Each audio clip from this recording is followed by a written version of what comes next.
Hello everyone, we're HogDX here, and today we will be talking about some certain concept that I always thought would be very cool, and that's actually Sonic Unleashed 2.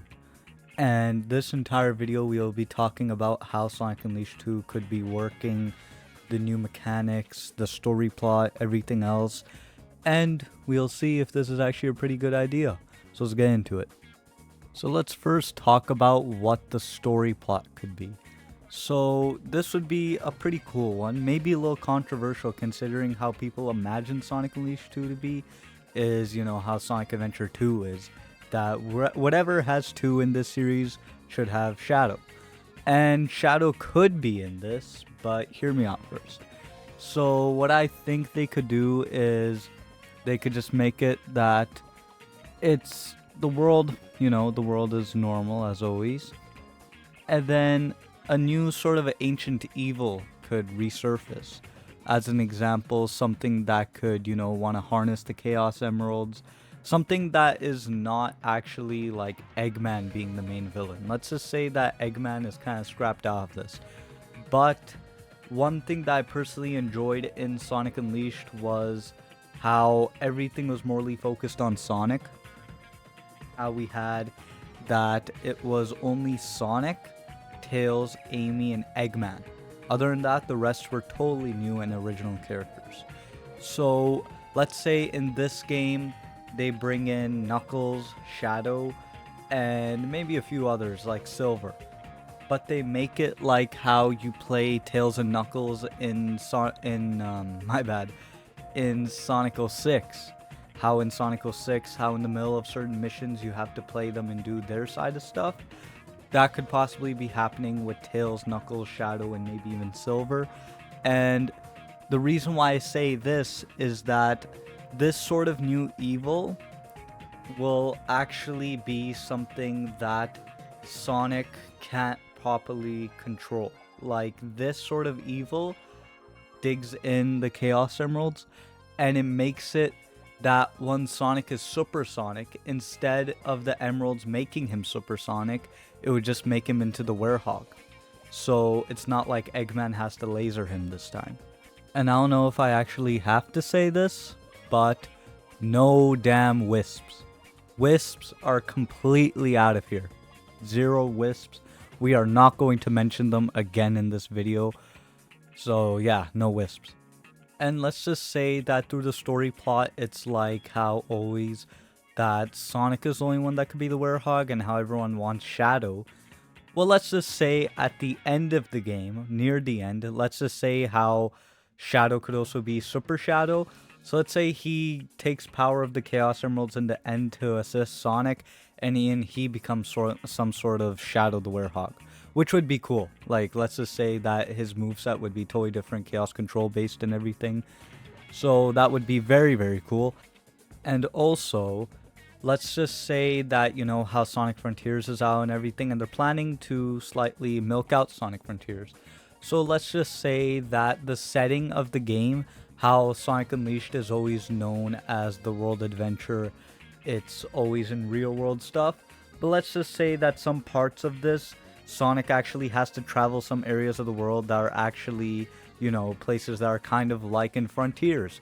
Like ancient areas, ancient ruins, to figure out the core center of where all this comes from. And then that is his search for the villain of the game and to also stop all of this. And let's just say at the end of the game, Sonic cleanses the Chaos Emeralds and it happens that Sonic can now be Supersonic, and that'd be a final boss as always. And we're not saying that Dark Gaia would return, we're just saying some sort of next ancient demon that has some sort of link to whatever the hell the Werehog does. So let's just say that part of the game, the whole objective is for Sonic to actually find what is this ancient being, what is he doing, how did he corrupt the Chaos Emeralds. And then by the end, when Sonic cleanses the Chaos Emeralds, not through, how the temples were, let's just say Sonic has to actually go to certain areas. He actually has to just cleanse the areas, not the temples. And those said areas are where the emeralds were and where they got corrupted. Now let's go to everyone's favorite part, and that is how the gameplay of this game could be. So let's just say that Sonic, he could always use the corrupted emeralds. They're not gonna scatter away. It stays with him.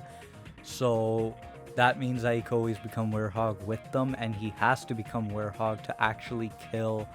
Well, you want to say eliminate. They're not really gonna say kill the sort of ancient beings that are attacking Sonic, because let's just say that it works like this for the game, that the Werehog's power, the ancient evil power, could only kill the ancient evil, nothing else, not Sonic's normal powers, which is really like nothing but speed. So now let's just say that Eggman does return, but he's not the villain. He's just trying to, assist whatever ancient being this is and tries stopping Sonic from finding it. That's why in daytime, Sonic is being, attacked by a bunch of the Eggman bots, and Eggman tries stopping him, but Eggman is not a major villain. You know how Dark Gaia was the technically a main villain of the first game, well, just Sonic Unleashed. Eggman was considerably at first the main villain, as always, but let's just say that Eggman is not the main intention for, stopping. It's just the being, and Eggman is kind of like an obstacle that Sonic is trying to pass through, and he doesn't really care less. So the daytime stages would remain with the Eggman bots and everything. Nighttime stages would be, of course, with the Werehog and fighting the demons as always. But how Eggman Land worked, how Sonic could always pass through the Werehog and normal Hedgehog mode, let's just say that that is the mechanic of the game. Based on the next gen, it would be way faster and instant, that with the click of a button, you could just turn into Werehog. Or let's just say those are the levels themselves, how Eggman Land was, that you hit that sun and moon sort of time thing, where then Sonic turns into the Werehog or Hedgehog. So let's just say that at certain areas of stages, Sonic has to turn into the Werehog. Whether he starts as the Werehog, then turns Hedgehog, or starts as Hedgehog, then Werehog. Either way around, the stages would be, the first half would be one, the second half would be the other. Now, let's just say that this game is very speed-based, because at the end of the day, it's all next-gen and everything, that even the Werehog has some sort of dash. You know how Sonic could have a dash in Frontiers? He has that sort of dash, he could go a little faster, because it's technically not weakening him this time, it's giving him even more power, because of course this is some sort of power that he can't control.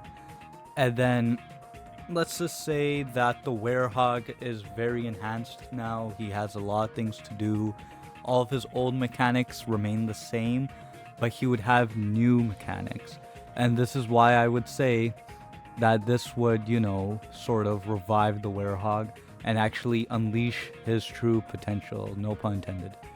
But let's just say that the Werehog, he could have enhanced combat mechanics, smooth controls, and a bunch of new sort of moves based on speed this time, because everyone's main complaint was the Werehog stages are too slow.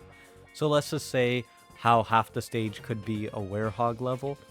So then the Werehog could go very fast, and it would be some sort of fast parkour, speed-based, fighting, just beat the hell out of all of them. Sort of kind of like how the Werehog is based off of sort of Devil May Cry gameplay. So then, on top of that, the Werehog could have some sort of ranking system based on his combos. Like, I'm just gonna pull up how it is for Devil May Cry. And the Werehog would be able to do faster combos. And then the more mix-up combos that he does, the higher his dash would be. So the Werehog is morely parkour-based this time. Certain areas where actual Sonic the Hedgehog can't reach, the Werehog could reach and rip through. Now, when it actually comes to Sonic's exploration and everything, the map, the stage themes, the hub worlds, everything, let's just say that this game will quote-unquote unleash Sonic's exploration. Sorry for the horrible pun. But still, let's just say that there are three sort of themes for this game's mapping and everything, where it could be from lush forests to futuristic cities, and of course ancient ruins, which would be probably the main core of the game. And then let's just say that, how the cyberspace stages were, that's kind of like how the futuristic cities could look. Because let's just say that they kind of mix in with Frontiers a little bit here, and they make it how these ancient sort of beings, the ones that are actually bad in this game, and who the main one is the main villain, let's just say that their ancient technology is very advanced. So some areas would be very futuristic. Some areas would be, rundown forests, and most areas could be normal ancient ruins. And these are certain civilizations for these ancient beings. And then that means that the exploration in the game could be way better, and side missions could be in place for this game. And on top of that, they could also make it that the quote-unquote hub worlds of the game would be how the normal maps of Sonic Frontiers is. Now let's just say that in these hub worlds, they all have entrances to the levels. You know how it is in Sonic Unleashed, how these sort of standing things that you kind of stand on these. I totally forgot the name. I might just put on the name at the screen. But you basically stand on these and you have to enter the level. So let's say in these massive hub worlds, it works like how Sonic Frontiers Cyberspace Entrances does, that you have to access these through some sort of puzzles or just secret pathways, and you have to go through there to actually unlock the entrance to the level. And then the way to enter these levels would be either you have to get through whatever sort of puzzle that you have to do, either through the Werehog transformation or the Hedgehog transformation. Like some areas only require you to climb up and parkour like the Werehog to actually get the levels. And then when you get in the levels, depending on how you did the puzzle, that is how you'll enter first. Like let's say this puzzle is strictly on the Werehog. You could only actually get this level as the Werehog. So once you get the level, then you have to enter in as the Werehog. And that's how the map and setting and everything will be placed out. Now in conclusion, Sonic Unleashed 2 takes everything we loved about the original game and unleashes a new era of speed and adventure with enhanced gameplay mechanics, exciting transformations, and expansive worlds, and an epic storyline. So this sequel would be a thrilling addition to the Sonic franchise. While it still, remains as a dream for now, let's just keep our hopes high and continue supporting whatever is going on for Sonic and the whole Sonic team on what they're creating for the future for us. And of course, Sonic Frontiers is, probably one of the best Sonic games they released in our time. And if they were to make a Sonic Unleashed 2, as I said, they should pick up a lot of stuff from Sonic Frontiers. But, we're going to be talking more about what ifs, maybe for Sonic Adventure 3, maybe for Sonic 06 2. We're going to be talking about a lot of these, so stay tuned for more exciting gaming content on our channel.